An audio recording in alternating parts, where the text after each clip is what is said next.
Hey, how you doing, everybody? It's me, Crazyfrankie, and I'd like to welcome you to my Week 8 4 key game picks.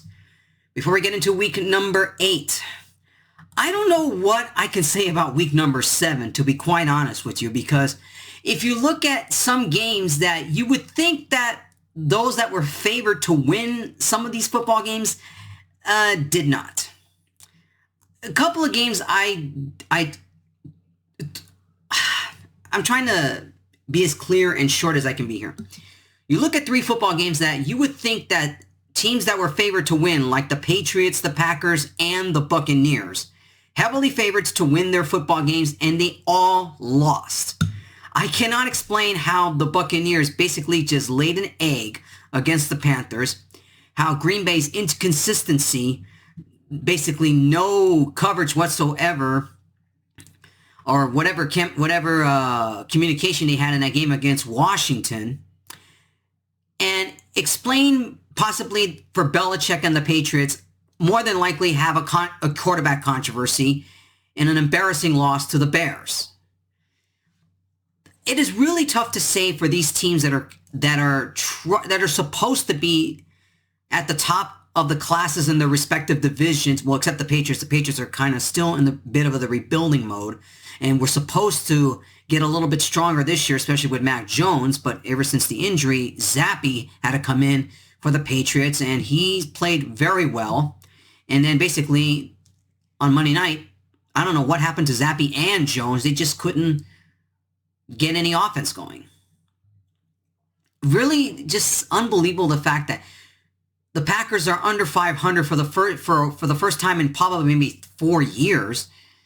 The Tom Brady-led Buccaneers team, which supposedly their defense is supposed to be one of their strongest points of the ball club, they couldn't stop the Panthers offense, a rebuilding Panthers football team, after they traded McCaffrey to the 49ers. Very difficult to say how this is going to really play out for the Packers and the Buccaneers, which are supposed to be the top of the class in the NFC, which is not the case. And who knows what kind of other problems the Patriots will have, especially now that whether Belichick likes it or not, he's going to be under a lot of scrutiny, as he does have a QB controversy going on with that team. Other than that, basically was pretty much the theme of week number 7 here. I don't know what more I could say about a lot of games that happened last week, but obviously the Jets and the Giants continued their unbelievable come from behind victories. Both football teams are still playing well, and it's amazing. These two teams were laughingstocks last year, have all of a sudden now become serious contenders. So I can't really say right now what will happen down the stretch between these two football teams, but it's kind of a good feel story if you're a fan of either the Giants or the Jets. It's really a great story. I mean, you can't really deny what the Giants and the Jets have done. Anyways, let's talk about week number 8. All right, let's begin with key game number 1 and talking about the Buccaneers. This is the game I'm going to talk about here. The Ravens versus the Buccaneers. Lamar Jackson, 9 of 16, 120 yards, no touchdowns, no interceptions.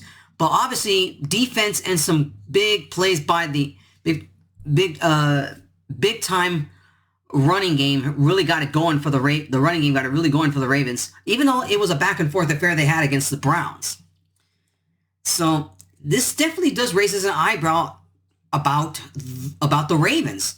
You would think right now they would be, look, they're currently tied for first place in the AFC North with the Bengals, and you would think that the Ravens should be a lot more better than they should be. But I don't know. You start to wonder what's going on with that offense, and besides that, their defense hasn't looked as good when they used to have Wade Martindale as their DC. You got to wonder what is going on with this Ravens team. You would think that they would be poised to take that next step to become really dominant, not only in their own division, but in the AFC. But apparently that's not the case. They have really struggled on both sides of the ball. Now, obviously, the Buccaneers have had their last few games have been terrible. I mean, Brady went 32 of 49, 290 yards, no touchdowns. Luckily, he wasn't intercepted in that game. A lot of it was mostly on fumbles. It's really tough to say where the Buccaneers offense stands right now. I just can't fathom of what is going on with this team. Now, the Ravens are a slight 2-point favorite in this game, and I would say that's probably going to go 1.5 by the time it's Thursday night. You would think that this is probably the game that the Ravens might blow out the Bucs if they continue playing this badly right now. It is very, very difficult to bring down Tom Brady even at his age, because I still think that I said last week this was the game that against the Panthers that it was going to be a game that they would get right, and I was wrong. But eventually they're going to snap out of it. And I think this is going to be the game they snap out of it, because I don't know how effective their offense is. If their defense is really struggling, the Ravens, to be able to stop the run, as well as stopping big plays, because Cleveland had a lot of big plays last week, and that Raven defense was torched last week. And I would think that maybe the Buccaneers inching to get back on the football field to make things right. I think this is a game that the Bucs desperately have to have in this one here, just to try and stay in front of that NFC South division, because the Falcons are starting to become not a joke, and they know now the Falcons are a threat. I think this will be the game that the Buccaneers get back on track. I'm going to take the Buccaneers in this one here, +2. I think that the Bucs will snap out of it. The Ravens are struggling on defense, and their offense, I don't know what's going on. I mean, Lamar Jackson's stats last week weren't all that good. Something's going on in their offense, and I don't know what it is.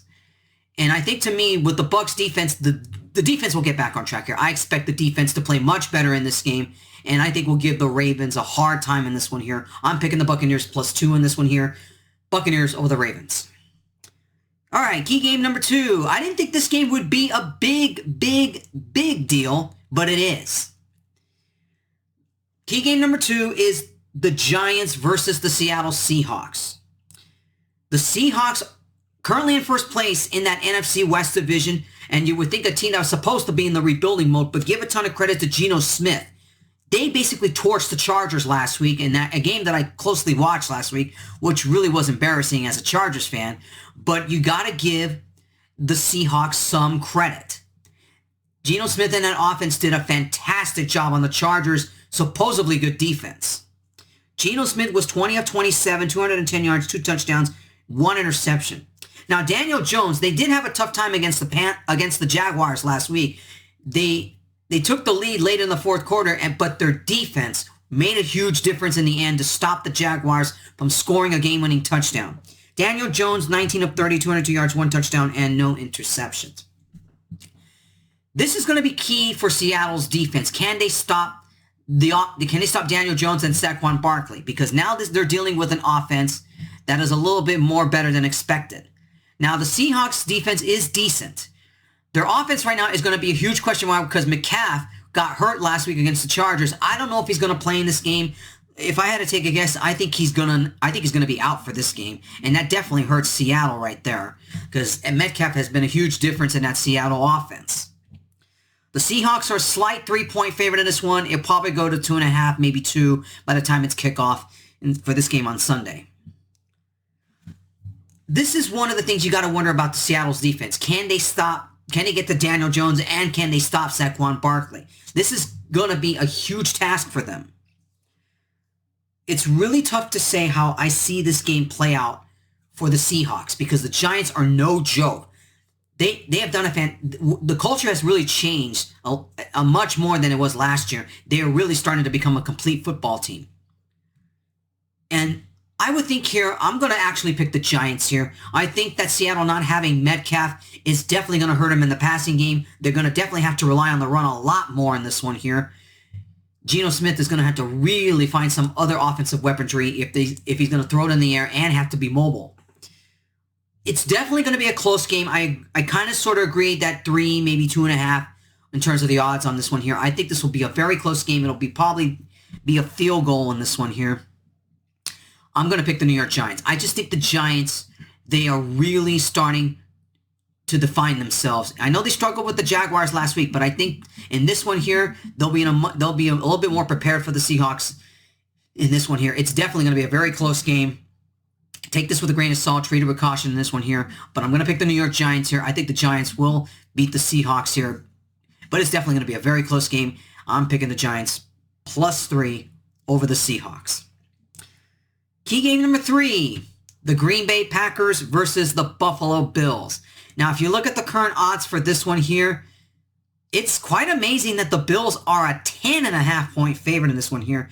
I really think it should be much lower than 10.5, to be quite honest with you, because you never know with Aaron Rodgers. Now, I know he doesn't have that much on wide receiver now, but it's just something about Green Bay. It's tough to keep them down.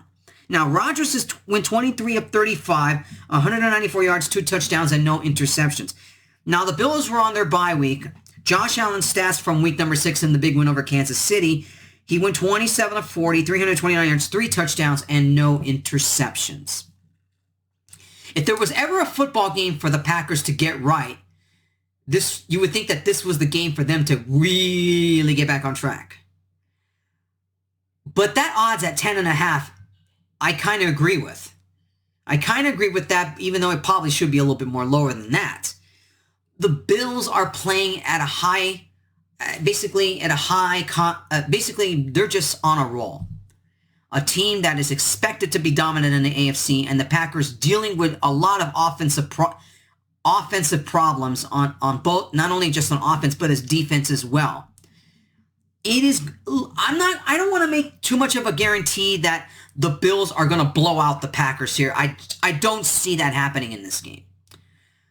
I think it is going to be a much closer football game than a lot of you are going to think. Now, you probably think I'm crazy about that.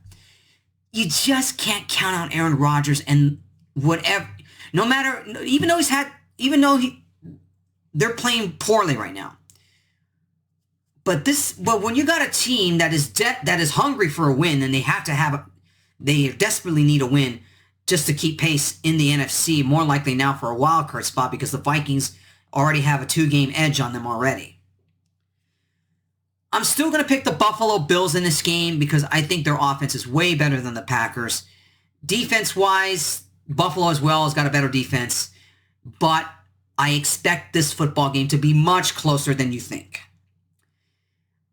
The Packers might make it a close game, but I think the Bills will pull it away in the fourth quarter. I think they'll win probably by 10. I'm not going to go any higher than that. I think they'll win by 10 points. It wouldn't be surprised if it goes to maybe 7 or 6 points here. I think it's going to be a close game. I don't think the Bills are going to blow out the Packers. I think it's going to be much closer than you think. But I'm still going to pick the Bills. The Bills are a much better team in this game. I'm picking the Bills over the Packers. And finally, key game number 4, meeting number 2 between the 49ers and the Rams. The 49ers last week, Garoppolo, 25 of 37, 303 yards, 2 touchdowns, and 1 interception. Now, the Rams were also on their bye week last week. Stanford in week 6 stats was 26 of 33, 253 yards, 1 touchdown, and 1 interception. The 49ers are a slight 2-point favorite in this one here. I would say that's about right. Let's just see if McCaffrey can finally get some things going on the offense now that he's got a full week to prepare for this one here. And a lot of question marks are now going to happen. Now, Debo is a question mark right now because he did get hurt last week. And I don't know if he's going to be available for this game because he really got banged up last week against the Chiefs. San Francisco's defense actually struggled a lot last week, more than expected. Not only in terms of the pass game, but they were unable to, they did a hard time stopping the run. If there's one thing that the Rams need to do right now is they need to establish a running game to really ease off the pressure of Matthew Stafford. It's just something maybe I think in this game after coming off a bye that I would say that the Rams might get the offense going more in this game than they did against the 49ers about 3-4 weeks ago. A lot of question marks are going on for that Rams offense here, and I know a lot of it is dealing with Matthew Stafford's throwing arm, and it's basically going to be huge question marks going into this game. But the 49ers are also coming in with some injuries as well.